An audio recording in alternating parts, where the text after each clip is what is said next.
Under over recovery का। Under over recovery का concept with example आपको मैं बता रहा हूं, बहुत ध्यान से देखिएगा। देखिए हमारे पास होता क्या है, under over recovery. Under over recovery, देखिए सबसे पहले हम निकालते हैं रिकवरी रेट।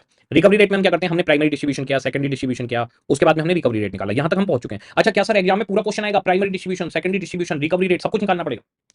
एग्जाम में हो सकता है सिर्फ प्राइमरी डिस्ट्रीब्यूशन है, हो सकता है सिर्फ सेकेंडरी डिस्ट्रीब्यूशन है, हो सकता है सिर्फ रिकवरी रेट निकालने के लिए कोई भी हिस्सा आ सकता है। तो आपको सारे हिस्से पता होने चाहिए, सबके ऊपर क्वेश्चन बने हुए हैं। तो अंडर ओवर रिकवरी में क्या प्रोसेस रहता है, देखो आपने क्या किया होगा।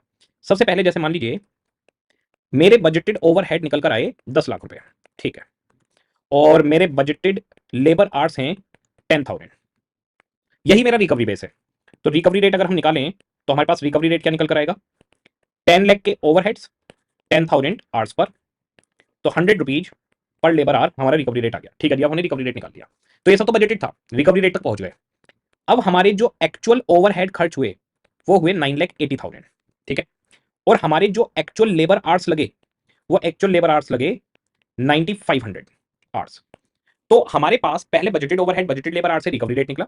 रिकवरी रेट निकलने के बाद में इन बजटेड का कोई रोल नहीं है, इनका काम खत्म। ये रिकवरी रेट निकलने के बाद इनका कोई रोल नहीं है। अब हमें देखना है हमारे एक्चुअल ओवरहेड कितने थे। तो एक्चुअल ओवरहेड 9,80,000 लगे, एक्चुअल लेबर आवर्स कितने 9,500। रिकवरी रेट क्या बताता है, रिकवरी रेट बताता है कि अगर डिपार्टमेंट के अंदर 1 घंटा लेबर काम करेगी तो हम उस पर ओवरहेड के 100 रुपए चार्ज कर देंगे। तो अगर लेबर 1 घंटा काम करती है तो उसके ऊपर हम 100 रुपीज चार्ज कर देंगे। अब बताइए लेबर ने कितना काम किया है, 9,500। तो अब हमें कंपैरिजन करना होता है एक्चुअल ओवरहेड का और रिकवर्ड, या इसे हम बोलते हैं एब्जॉर्ब्ड ओवरहेड का। तो कितने घंटे भाई, 9,500 लेबर ने काम किया है, 1 घंटा लेबर काम करती है तो 100 रुपए के ओवरहेड लगाते हैं हम। तो इसका मतलब आप 9,50,000 के ओवरहेड रिकवर कर पाए, यानी प्रोडक्ट के ऊपर चार्ज कर पाए। तो इसे कहते हैं चार्ज करना, एब्जॉर्ब करना, रिकवर करना। अच्छा एक्चुअल में ओवरहेड कितने हुए हैं आपके खर्च, 9,80,000। तो क्या आपने ज्यादा रिकवर किया है या कम रिकवर किया है या उसके बराबर रिकवर किया है? तो हमारा रिकवर्ड एक्चुअल से कम है। तो अगर कम होता है तो बोलते हैं अंडर रिकवर्ड या अंडर एब्जॉर्ब्ड, कि आपने कम रिकवर किया है या कम एब्जॉर्ब किया है। ये लॉस वाली सिचुएशन है, नुकसान है, क्योंकि हमारा खर्चा तो 980 हुआ लेकिन रिकवर उससे कम हुआ है। अच्छा अगर ये बराबर हो जाते हैं तो इसे कहते हैं इक्वल रिकवरी, दोनों 950 950 हो जाते हैं। और अगर रिकवर्ड ज्यादा हो जाते हैं तो उसे बोलते हैं हम ओवर रिकवर्ड। ओवर रिकवर्ड एक तरीके से प्रॉफिट की सिचुएशन होती है, क्योंकि रिकवरी आप ज्यादा करके बैठ गए हैं। तो हमारे पास अंडर ओवर रिकवरी में अगर एब्जॉर्ब्ड ओवरहेड ज्यादा है तो ओवर रिकवरी, अगर बराबर है तो इक्वल रिकवरी, और अगर कम है तो अंडर रिकवरी के अंदर आएगा। अब अंडर रिकवरी को ट्रीट कैसे किया जाता है, तो अंडर रिकवरी को ट्रीट करने का सिंपल सा तरीका है कि या तो पीएनएल में ट्रांसफर कर दो। अगर आप पीएनएल में ट्रांसफर करोगे तो प्रॉफिट कम हो जाएगा आपका। जैसे हमारे वाले केस में ये 30,000 अंडर रिकवर आ रहे हैं यहाँ पर। अब 30,000 को अगर मैं पीएनएल में ट्रांसफर कर दूं, अंडर रिकवरी डेबिट होगी जाकर, तो मेरा प्रॉफिट 30,000 से रिड्यूस हो जाएगा। ओवर रिकवरी अगर होगी तो मेरा प्रॉफिट बढ़ जाएगा, क्योंकि ओवर रिकवरी क्रेडिट होती है। तो हमारे पास ट्रांसफर टू पीएनएल कर सकते हैं आप, अंडर रिकवरी है तो उससे प्रॉफिट कम होगा, ओवर रिकवरी में प्रॉफिट बढ़ेगा। दूसरा तरीका ये होता है कि अंडर ओवर रिकवरी हर साल होती रहती है। तो सिंपली क्या करो, जो भी आपकी अंडर या ओवर रिकवरी है उसे अगले साल के लिए कैरी फॉरवर्ड कर दो। तो कैरी फॉरवर्ड का कंसेप्ट आपका एक चैप्टर है कॉस्ट अकाउंटिंग सिस्टम, जिसे कॉस्ट रिकॉर्ड भी बोलते हैं, वहां पर तो क्वेश्चंस में है, लेकिन ओवरहेड वाले चैप्टर में इसे कंसीडर नहीं किया गया। लेकिन मैं इसे यहां पर बता देता हूं जिससे आपको कॉस्ट अकाउंटिंग सिस्टम में भी दिक्कत ना हो। तो दूसरा तरीका है कि आप कैरी फॉरवर्ड भी कर सकते हैं। तो या तो पीएनएल में भेज दो या कैरी फॉरवर्ड कर दो। इसके बाद में है एक एनालिसिस ऑफ रीजन मेथड, इसे सप्लीमेंट्री रेट मेथड भी बोलते हैं, सप्लीमेंट्री रेट मेथड। ओके, तो एनालिसिस ऑफ रीजन मेथड कहता है पहले ये पता करो कि आखिर अंडर रिकवरी हुई क्यों है।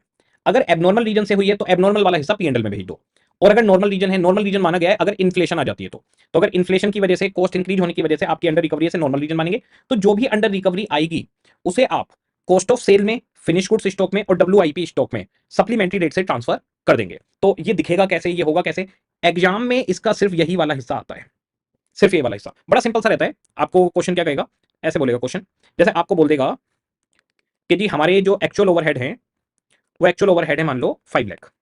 उसके बाद में कुछ खर्चे बताएगा जो आपके इस साल से रिलेटेड ना हो या एबनॉर्मल हो, जैसे एक्सपेंसेज ऑफ प्रीवियस पीरियड, ऐसे कुछ लाइन लिख देगा कि प्रीवियस पीरियड के एक्सपेंस हैं। कह देगा कि कुछ हमने क्लेम दिया है अंडर लेबर कंपनसेशन, इस तरीके से कुछ कुछ खर्चे बता देगा आपको। इसने बता दिया 25,000 रुपए ये भी हैं जो इस ओवरहेड में इंक्लूडिंग है। तो आप सबसे पहले क्या करेंगे, 5 लाख का खर्चा है इस साल का, जिसमें प्रीवियस पीरियड का कुछ खर्चा लगा हुआ है, कुछ एबनॉर्मल खर्चा लगा हुआ है कि भाई क्लेम दिया है आपने लेबर वगैरह को। तो आप सबसे पहले उस एबनॉर्मल आइटम को हटा के ये कहेंगे कि भैया सही सही खर्चा कितना है। तो सही सही खर्चा 475 है। पिछले साल का कोई खर्चा था, कोई लेबर को क्लेम दिया है कोर्ट के कहने पे, इस तरीके के खर्चे ये एबनॉर्मल है या प्रीवियस पीरियड के हैं, तो वो अंडर रिकवरी निकालने के लिए कंसीडर नहीं किए जाते। जैसे आपने गुडविल वैल्यूएशन भी की होगी फाउंडेशन में या 11th-12th में, तो आपको ध्यान होगा गुडविल वैल्यूएशन करते हुए एबनॉर्मल ईयर्स को इग्नोर कर दिया जाता है। अगर किसी कंपनी की गुडविल निकालनी है, सुपर प्रॉफिट निकालना है, तो कोविड वाले ईयर्स को कंसीडर नहीं किया जाएगा कि उसमें आपका प्रॉफिट कितना था, उससे हम गुडविल निकालेंगे। तो एबनॉर्मल ईयर्स को हटा के कैलकुलेशन की जाती है कि नॉर्मल ईयर्स में क्या होगा। तो ऐसा कोई भी खर्चा है वो हम हटा देंगे। इसके बाद में ओवरहेड रिकवर्ड लेंगे। तो जैसे क्वेश्चन ने कह दिया कि हमारे पास ओवरहेड का रेट है 5 रुपीज पर मशीन आवर, हमारी 80,000 मशीन आवर्स टोटल है और 5 रुपए का मान लो रेट है, तो रिकवर्ड हो गए हमारे 4 लाख। तो खर्चा था 475, रिकवर्ड हुआ 4 लाख, 75,000 हमारा हो गया अंडर रिकवरी। ओके, अब क्वेश्चन क्या करेगा इस अंडर रिकवरी के बाद, वो आपको बताएगा कि इसमें कुछ एबनॉर्मल रीजन है और कुछ नॉर्मल रीजन। तो जैसे क्वेश्चन ने बोला कि 60% तो नॉर्मल रीजन से है, ओके, और 40% एबनॉर्मल रीजन से है, ओके। तो 40% हो गया 75,000 का 30,000, इसे तो आप पीएनएल में ट्रांसफर कर दो, ये तो पीएनएल में चला जाएगा। अब बचा 60%, तो ये आ गया हमारे पास 45,000। इसके लिए निकलेगा सप्लीमेंट्री रेट। सप्लीमेंट्री रेट के लिए क्वेश्चन आपको डेटा देगा यूनिट्स सोल्ड, जैसे 20,000 यूनिट आपने बेच दी, units in finished goods stock 5,000 unit आपकी फिनिश्ड गुड्स में है, और कह दिया यूनिट्स इन WIP स्टॉक 10,000, और इसके आगे लिख दिया 50% कंप्लीट। तो हमें जो यूनिट्स बिक गई हैं, जो यूनिट फिनिश गुड्स में है और जो यूनिट WIP में है, इन तीनों के ऊपर ये 45,000 रुपीज ट्रांसफर करने होते हैं। तो जो यूनिट बिक गई उन पर कितने रुपए की अंडर रिकवरी रिलेटेड थी, फिनिश गुड्स और WIP में जो स्टॉक है उससे कितनी रिलेटेड है, ये ट्रांसफर करना होगा। तो आपके पास जो WIP स्टॉक है उसके आगे परसेंटेज होती है, तो 10,000 यूनिट बोली है, 50% कंप्लीट है, तो हम इसको बोलेंगे कि ये कहने के लिए 10,000 है, काम तो इन पर 5,000 यूनिट का ही हुआ है। कैसे? 10,000 यूनिट 50% कंप्लीट है तो 5,000 के बराबर हो गई। अब हमारे पास ये देखिए यूनिट सोल्ड 20, 5,000 फिनिश गुड्स और 5,000 WIP, टोटल हमारे पास 30,000 यूनिट्स हो गई। तो हम निकालेंगे सप्लीमेंट्री रेट 45,000 डिवाइडेड बाई 30,000, 1 रुपी 50 पैसे पर यूनिट का आपका सप्लीमेंट्री रेट आ जाएगा। अब इस सप्लीमेंट्री रेट को 1.5 रुपए के हिसाब से हम अपोर्शन करेंगे, तो आपके पास आ जाएगा ट्रांसफर ऑफ 45,000, यूनिट सोल्ड में कितने पैसे ट्रांसफर करो, 20,000 यूनिट है, 1.5 से ट्रांसफर करो 30,000, फिनिश गुड्स में कितनी यूनिट है 5,000, 1.5 से 7,500, और WIP में जो यूनिट है 5,000, 1.5 से 7,500, ये आपके 45,000 रुपए इन पर बट गए। तो अगर हम पूरी प्रोसेस देखें तो पूरी प्रोसेस क्या है, पहले आपके पास में एक्चुअल ओवरहेड दिए जाएंगे और कुछ खर्चे दिए जाएंगे साथ में लिखकर, वो जो खर्चे होंगे उन्हें आप एक्सक्लूड करके पहले जेन्युइन ओवरहेड निकालेंगे, फिर रिकवर्ड ओवरहेड से कंपेयर करके अंडर रिकवरी निकालेंगे। जो एबनॉर्मल रीजन से अंडर रिकवरी होगी वो पीएनएल में जाएगी, जो नॉर्मल रीजन से होगी उसके लिए हम सप्लीमेंट्री रेट निकालेंगे। सप्लीमेंट्री रेट के लिए आपके पास यूनिट जो बिकी हैं, जो फिनिश गुड्स में, जो WIP में, वो उठाई जाएंगी और उस रेट से आपकी अमाउंट ट्रांसफर कर दी जाएगी। ये क्वेश्चन 5 से 10 मार्क्स हर दूसरे तीसरे अटेम्प्ट में आता है और बहुत ज्यादा इंपॉर्टेंट क्वेश्चन है। क्वेश्चन देखते हैं एक बार किस तरीके का दिखेगा। अंडर रिकवरी से पहले तो और 2-3 BQ भी हैं अभी, उसमें आएंगे अभी बाद में। पहले अंडर रिकवरी वाला क्वेश्चन दिखाता हूँ, ये जो मैंने आपको भी बताया है। अंडर रिकवरी वाले क्वेश्चन आ जाओ आ जाओ आ जाओ आ जाओ आ जाओ। हाँ जी, ये BBQ 28, आराम से क्वेश्चन देखना है। RJS produces a single product and absorb the production overhead at a predetermined rate. Information relating to a period is given below. Production overhead actually incurred 4,84,250, ये एक्चुअल ओवरहेड हमारे दे दिए इन्होंने। इसके बाद में इन्होंने यहां पर दिया line, at the end of the period it was discovered that actual production overhead incurred included 40,000 on account of write off obsolete store and wages paid for strike period. तो इसमें से पहले 40,000 हम हटा देंगे। अब हम मानेंगे हमारा खर्चा ही 4,44,250 है, ठीक है जी, 4,44,250 हमारा खर्चा है। ओके, अब कह रहे हैं overhead recovery rate 1.45 per hour है और एक्चुअल आवर्स 2,65,000 है। तो 1 घंटे के हम 1.45 रिकवर करते हैं और आवर्स हैं 2,65,000। तो जब 2,65,000 का मल्टीप्लाई करके निकालना, रिकवर्ड कितने हुए, 384,250 रुपीज हमारे हो गए रिकवर्ड। ओके जी, अब रिकवर्ड और एक्चुअल का डिफरेंस देखिए, तो 384,250 को इसमें से अगर हम हटाकर देखें, ये आगे 60,000 रुपीज हमारे पास आ गए। ओके, अब क्वेश्चन ने आगे बताया, इट वॉज फाउंड दैट, यहां से 30% of the under recovery due to production inefficiency, production inefficiency abnormal item है, आपकी गलती है, and rest was attributable to normal increase in cost. तो ये 70% हो गया नॉर्मल और 30% हो गया एबनॉर्मल। तो जो 30% आपके पास आया 18,000, वो तो जाएगा पीएनएल में, और जो बचा 70% 42,000, उसके लिए हम निकालेंगे सप्लीमेंट्री रेट। सप्लीमेंट्री रेट के लिए अब हमें यूनिट्स की जरूरत पड़ेगी। तो क्वेश्चन ने यहां पर दिया है प्रोडक्शन और सेल, सेल फिनिश्ड गुड्स की है 12,500 यूनिट और प्रोडक्शन कितना हुआ था फिनिश गुड्स का 17,500। आप बताइए 17,500 यूनिट हमने बनाई थी और 12,500 यूनिट हमने उसमें से बेच दी हैं। तो 17,500 बनाई थी, उसमें से बेच दी हैं 12,500। तो बताइए फिनिश्ड गुड्स में कितनी यूनिट बची 5,000। तो इसका मतलब हमारे पास यूनिट सोल्ड कितनी है, यूनिट सोल्ड हैं 12,500। ओके, फिनिश गुड्स में कितनी यूनिट होंगी 5,000, क्योंकि 17,500 में से आपने 12,500 तो बेच दी।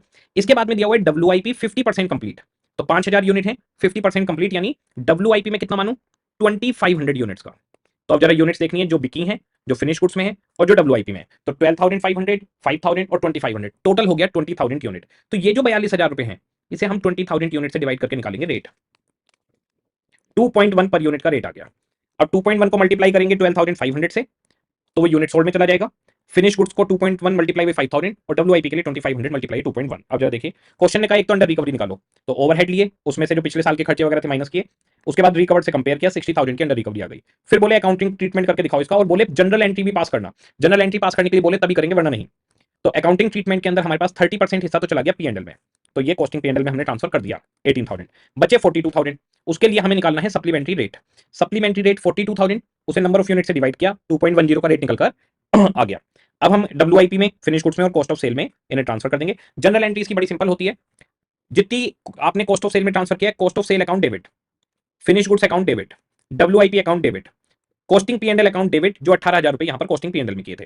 टोटल अंडर रिकवरी 60,000 की थी, तो to overhead control account 60,000। Entry आपको याद करके जानी पड़ेगी, कॉस्ट ऑफ सेल में जो भेजा, फिनिश गुड्स में जो भेजा, WIP में जो भेजा, P&L में जो भेजा, to overhead control account. Entry मांगे तभी दीजिएगा वरना जरूरत नहीं है। ओके, यहां तक अगर कोई डाउट है तो आप लोग बता सकते हैं।